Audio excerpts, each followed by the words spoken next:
All right, students, I want to thank you for tuning in and listening to the video, watching the video, I guess. And we're going to talk today a little bit about the origins of mankind and where we've come from, our body shapes, different body shapes around the world. And then we're going to bring it back around to modern body shapes, how those are formed, and kind of how people have moved around the world. So we're going to learn a little bit about all of that. So the origins of mankind can be controversial, but what we can all agree on is that we all have different body types, and how we get our body types is a mix of genetics, nutrition, and physical environment. When all three of those remain similar for long periods of time, the results can be rather amazing. Today, we're going to look at some of these groups that have been isolated by physical and political boundaries. So that's by rivers, mountains, things of that nature, and then just by what we would say political boundaries by their countries. Because these groups have kept clear of mixing, their genetic makeup is more pure than the rest of us. This allows for biologists and anthropologists to compare and contrast when certain genetics mix and what they look like when they've stayed the same for long periods of time. By taking a look at some of these body types and then exploring what modern body types have evolved into in a modern global culture, we will get a better idea of how fast things can change.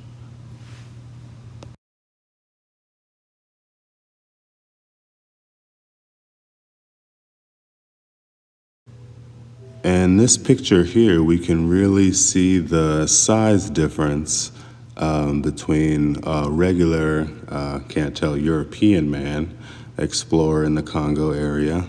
They were colonized by quite a few people, colonized by the Belgian, and the Dutch spent some time down there, but mostly colonized by the Belgian, and they do speak Belgian there today and French, so they speak quite a bit of languages because they have quite a bit of, like I said, trade-worthy things in their country. So we can see the contrast here between the gorilla that we have here and the pygmy tribesmen. Now, they were hunters and gatherers, so they don't have a problem killing larger animals. They just kind of hunt like, I wouldn't say as we would say the animals hunt, but they do hunt in larger groups, and you can see their weapons of choice is a spear. And so they don't have a problem taking down large prey. They just have to do it with more people. And so you can see the contrast between them, the European man, and the ape. And they're also smaller, and you can see they're full-grown human beings, but just a little bit smaller in every single way. And so they're an interesting tribe to study because you can see that for some reason in this area, their people are a lot smaller.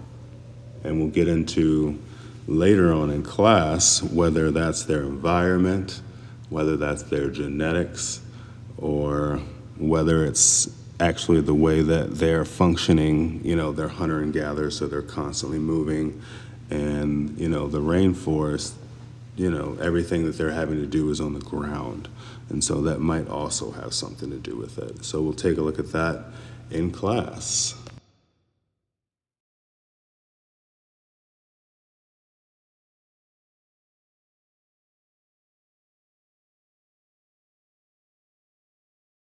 You can see a group of them together, one very large, tall one. Usually, oddly enough, the larger one tends to be the chief of the group. And so that kind of tends to work out that way in tribal groups. We'll talk about that later and look at that later on, but that tends to be sort of the alpha male, the stronger, larger man is the one in charge of the tribe. But like we said, they're hunter and gatherers. Usually in the rainforest here, they eat fish, and they eat the small rainforest animals. They do live in small, isolated family groups. We looked at the map earlier, and they are spread out along this area, but they do actually live in smaller groups. And then depending on what, I guess, race we would say they are, what language basically they speak, they do generally have a gathering where they come together And we'll talk about a lot how these tribal groups deal with dates and times. A lot of them have different dates and a lot of different times, and a lot of them are based around the sun, based around the moon, but they don't keep the time like we have the months and days, Monday, Tuesday, Wednesday, January and February. They keep a different time, and even you'll know they have different time schedules in China where they have different dates for things because they have a different dating schedule. So it's interesting, but they do all find the same time and come together. But again, we talked about earlier that some of these are becoming smaller and smaller because the groups, as they do branch out and modernity comes to them, a lot of the children don't want to continue on living like that when they know that there's a different way of life that might be a little bit easier. And it's actually with the logging and the encroachment on their territories, it's harder for them to travel. And we talked about this in the Congo area. They do also have what we've talked about, the Ebola virus and some other viruses like that are spreading. And so people deep in these areas have really been keeping to themselves simply because they're scared of the fear of that spreading, which is understandable.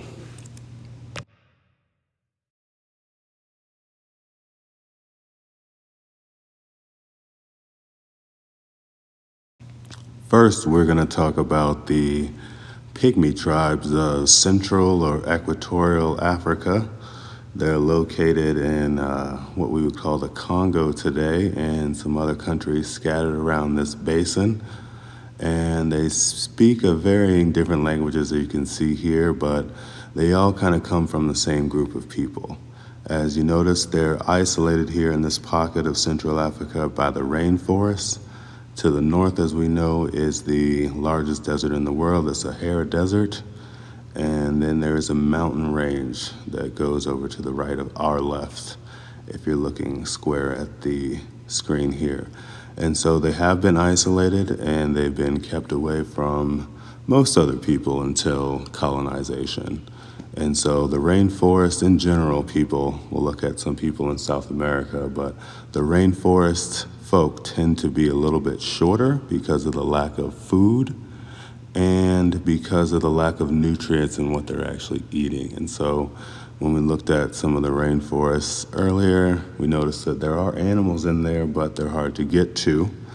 And there are plants in there, but they're not that many of them are edible, and it's hard to find the ones that are edible. And so that's why you see the tribes moving around a little bit, but that's generally why they're smaller. This group tends to be a little bit smaller, quite a bit smaller actually than the rest of them. They're generally about 4'11", and they're full-grown adults, but it's a little bit odd. You'll see from some of the pictures later. And the reason, though, that they've been brought out to light is because of the rubber trade and other things that have been coming out of the Congo. And we won't talk about some of the other illicit things that come out of the Congo, but they've been impinging on their territory, and some of them have been killed in some high-class cases. And so their tribes have been brought to light lately because of some negative reasons, because people have been encroaching on their living space.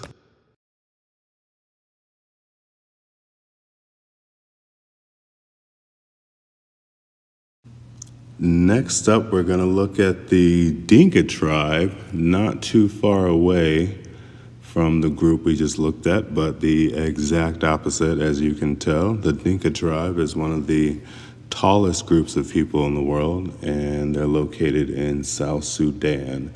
And so you'll notice some of the South Sudanese people around here that have come through the immigration process. They are a little bit taller. They're not as tall as these guys, but they all are a little bit taller, and you'll see the ones that come from this area have a very specific build to them, and you can see kind of like that in this picture. And so the Dinka tribe, and they'll say is one of the oldest genetically, they say is one of the oldest And as you can see, darkest because of what we'll talk about earlier. They're constantly outside and they're constantly working. And they are one of the tallest. Wow, look at that. And the average male is over 6 feet tall. Some of these numbers were taken a while ago, but the average male does tend to be over 6 feet tall. The average woman a little bit shorter, but as you'll see in the next picture, the women can be also very tall.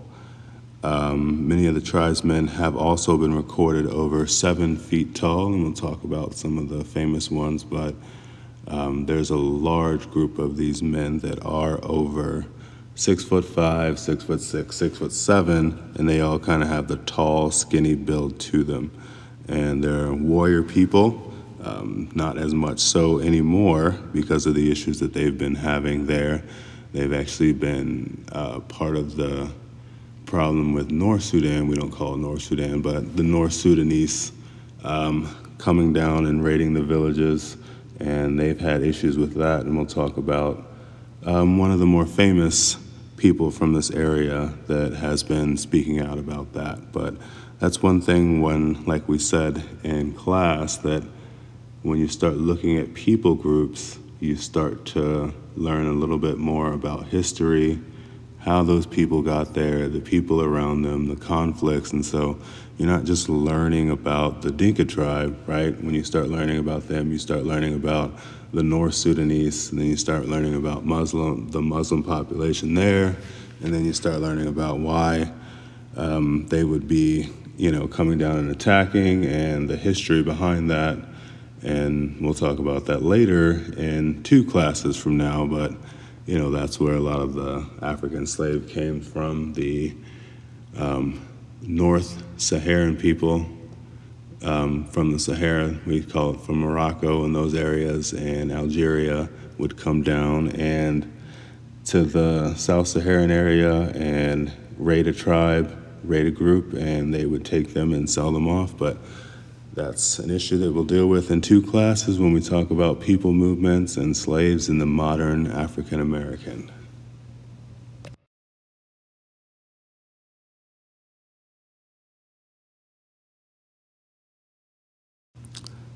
Here we have a family from the Dinka tribe, and as you can see, the male is exceptionally tall, and the child is well on its way to being exceptionally tall, and can't really tell if it's a male or a female, because as you notice, the wife also does have a bald head, and so they do carry the bald heads.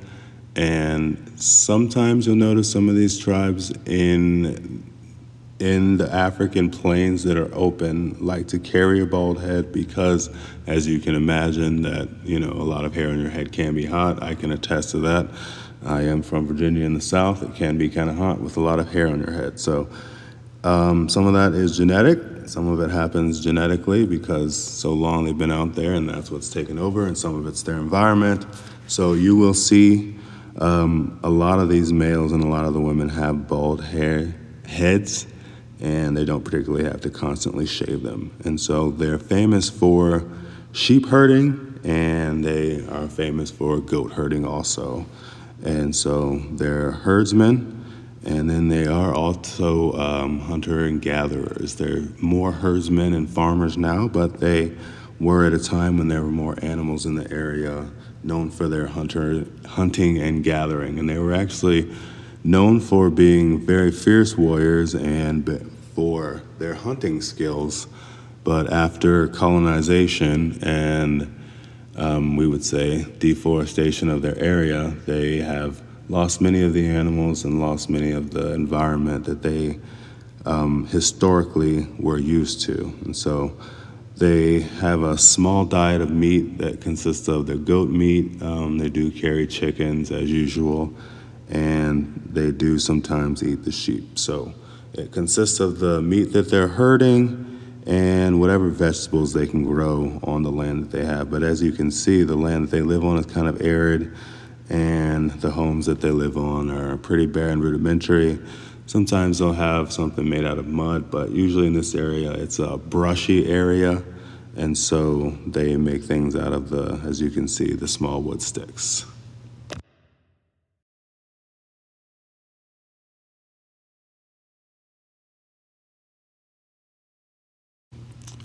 All right.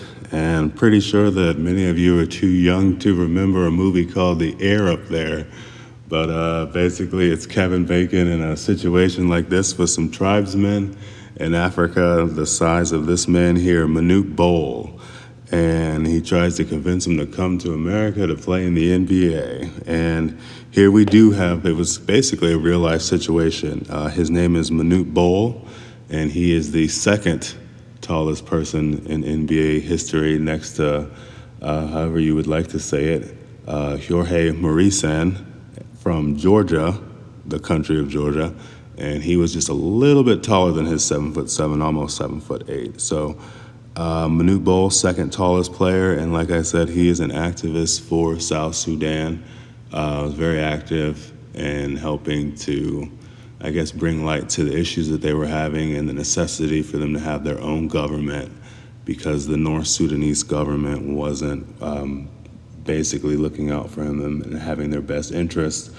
And they weren't protecting them, like I said earlier. A lot of their tribal lands were being raided, and they had the ability to stop the raids. They just allowed it to happen.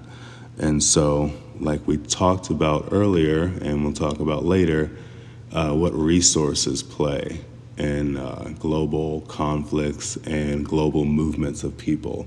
You'll notice a lot of movements of peoples and a lot of conflicts center around, I would say, whatever is most popular at the time. So right now, oil. Oil is what runs our world. It's what runs our wars. It's what keeps everything running. And as you'll notice that all of the conflict areas that are riled up right now are surrounded by oil. You have Venezuela, where the government has collapsed. They used to be the 5th largest producer of oil in the world. Not quite sure now because they aren't producing as much, but Nigeria and Africa is in the top 5. But you look there, they have the conflicts. You notice with the Nigeria, the girls were taken, and the other issues they have in the north. And then we'll take a look in the Middle East later, but that's where you notice a lot of the conflicts are, where we were in Iraq, and that is where one of the largest producers of oil, and our major foe, Iran, is also another producer of oil. And so these conflict areas, South Sudan is where most of their oil came from. And so these tribes that were on this land were entitled to money, and so it is said that some of these tribal raids were to get the people out so they could get to the oil quicker and faster. And so he was a very strong voice in trying to get a new country for South Sudan, and they are a new country. And so actually the newest on earth. So if you want to take a look at that deeper, but that's came from help from the Dinka tribe. Manute Bol, many of them, as you'll see, have gone on to play in the NBA. That's one of the shortest players ever to play in the NBA. That's Muggsy Bogues. He's 5'3". But Luol Deng from Duke, and he's been a journeyman around the NBA. And Thon Maker, one of the better players for the Milwaukee Bucks, are a couple of the current NBA players.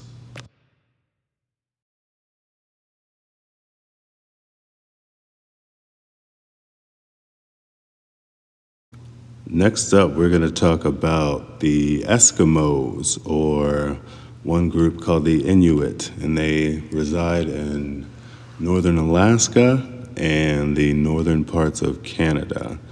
And they are I guess we would say, the last original Native Americans to the northern part of the American territory. And they're hunter and gatherers, but as you can imagine, there's not much to hunt and or gather up there. And so they do have a fairly hard way of life. And as you can see, it's extremely cold, or as we know, it's extremely cold in Alaska and Canada. And so they are dressed here. That's the daily dress, dressed to the gills here. No skin out except for the face. Otherwise, you are going to get frostbite. And so they are nomadic people. They tend to follow the animal herds, and they tend to move with the seasons a little bit. Not as much anymore. You will see towns, but the men still go out from these modernized towns, and they will still go on 2 or 3 sometimes longer month hunts. I won't say 2 or 3 months, but sometimes 1 or 2 month hunts where they're gone from their homes for 1 month, 2 months. And that's their way of life, and that's how they get their food. So it's cold, they have ways of storing their food. So generally, the men go out as a group, and if they can catch some larger fish, or we'll talk about the whaling issue later, but if they can catch something that large, it's not just for them, it's for the whole community.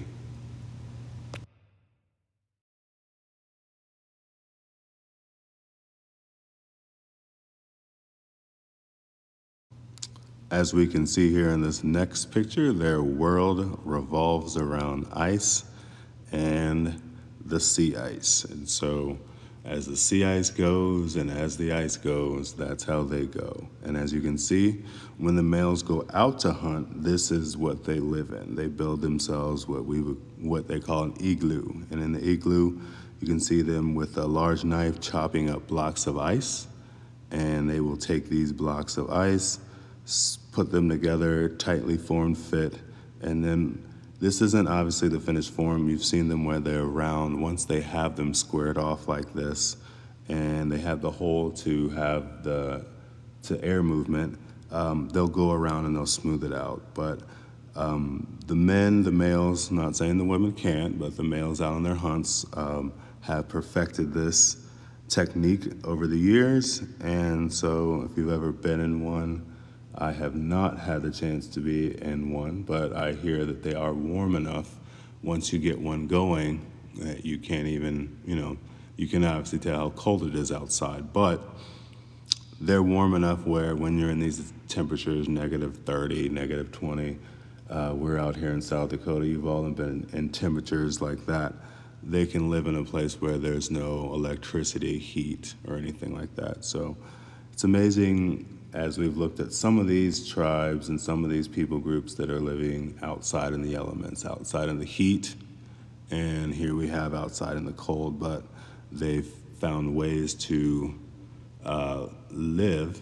And we'll look at their body size. You notice they're all short and they're all centered in their middle. And so you notice when you've gone out in the cold a little bit too long, your fingers start to get colder, then your limbs start to get colder, and the last thing to freeze up is your core. And so that's why you will see in these areas where it's colder, and we'll get to the people in South America next, that their core is thicker. And so, they're not out eating a bunch of food and getting what we would call hefty, but their center is heavier because of that fact. And so that's one trait that we will talk about that, humans have developed in these areas where, the body itself is going to do something, and the body has evolved or developed a trait to help us humans live outside.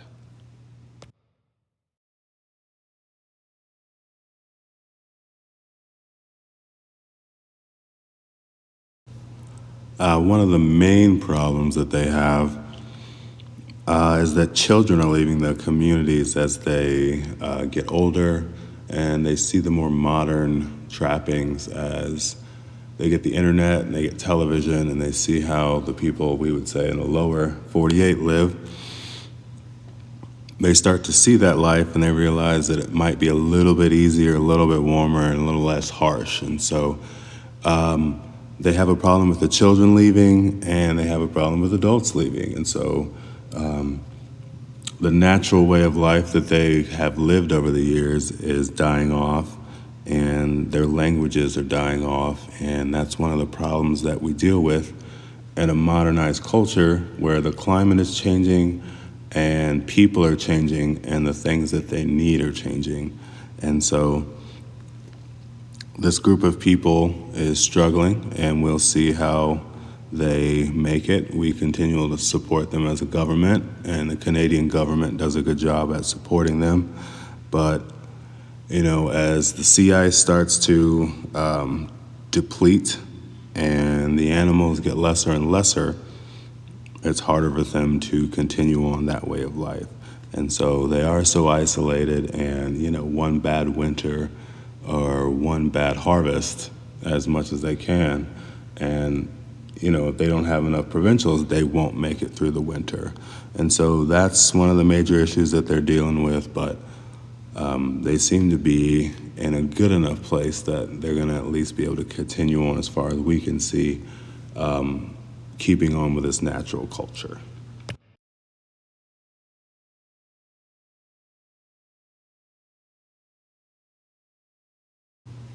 All right, and we're now going to talk about the Ayamaran and Quechuan people of Bolivia and Peru. And as you can see here, and in the other pictures, they are shorter people with larger midsections. And we talked about people in colder regions. They are in a colder region because of their altitude, and they generally live in the mountains by Lago Titicaca, or Lake Titicaca. And that lake is the highest navigable lake in the world. And it's that large dot in the middle of Bolivia, between Bolivia and Peru. And that is where these people live. That is where the Incans were. And that's where, if you want to go, you can see the Temple of the Sun and the Temple of the Moon. And that's where the Incan Empire believed that the sun was born and the moon was born. And so I've been there myself. Every year they have festivals down there.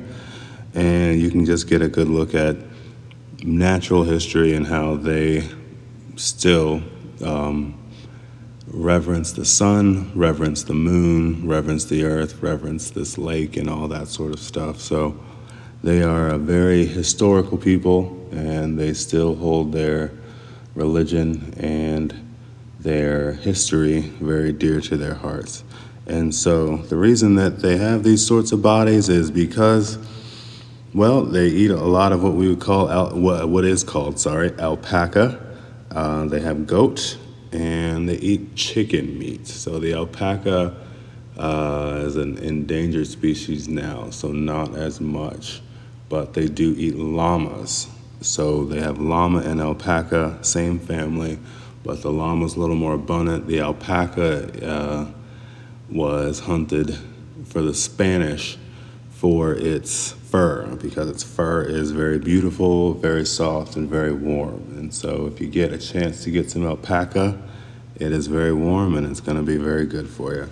And so they have potatoes now. They grow quite a few varieties of potatoes down there. They grow very well in that area, corn and rice. And so they have a typical diet, South American diet, but because of where they live and the altitude and the digestion, sort of gives their body that middle girth there. And so, like we said, when it's colder, the body sends the heat to the core. And so that would be one of the main reasons they have these sorts of bodies. And so it's an environmental thing, but we'll see. It might be a genetic thing, and it also has a little bit to do with their environment.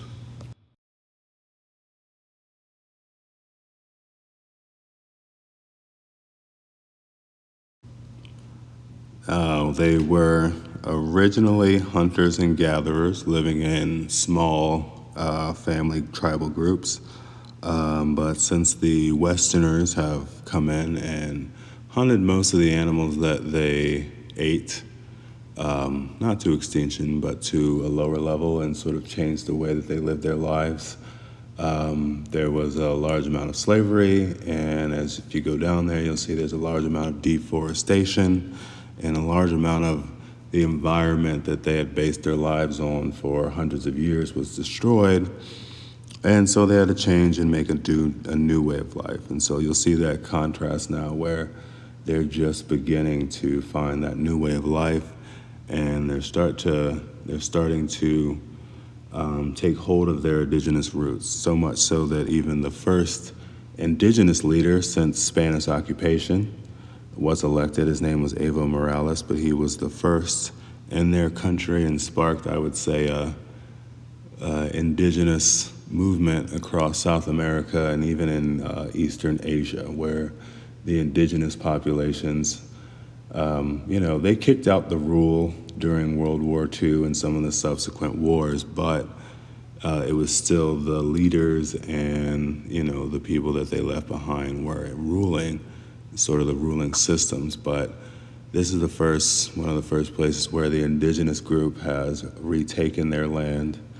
And even so, they have an indigenous flag, and they really value, and they have 45 national languages. So, and there are some places where you'll go where, they're not speaking Spanish and they're not actually speaking Aymara and Quechuan, and you have to get somebody to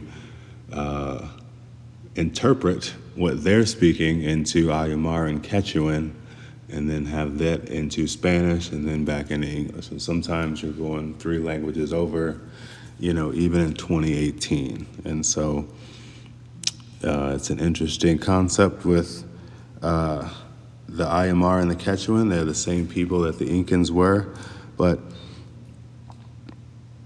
the younger population, as with the other groups we've talked about, is one of their main issues. The younger population has tended to move on. Chile and Argentina have had better economies, and the borders are fairly open, so they've been crossing the borders there. Many have been coming to America for school and other places, and so they're just having a problem keeping the population, younger population there, the working population, and the population that's going to be the most creative. And so that's one of the things that these tribal groups, as the world begins to modernize, that's sort of the thing that they start to lose, the younger groups. And once you use the younger groups, that's going to be the end of your culture. And as we see in America, the Native Americans have started to lose some of their languages.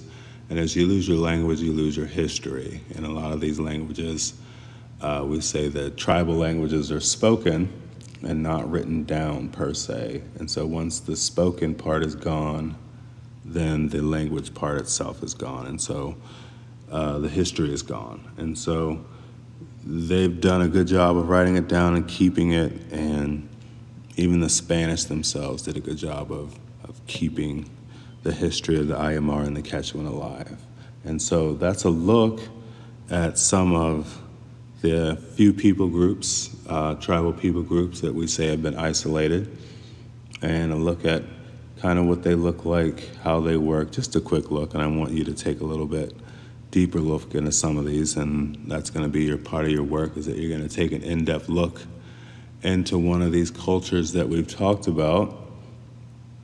And then we're going to talk about, again, after that, once we have class, we're going to talk about how modern movements and modern population movements have affected some of these groups, and how they've affected some of these other groups, and how they've affected what we've looked like. Because we're going to take a look at some body extremes and some mixing and matching. So we'll see you next time. Thanks for tuning in.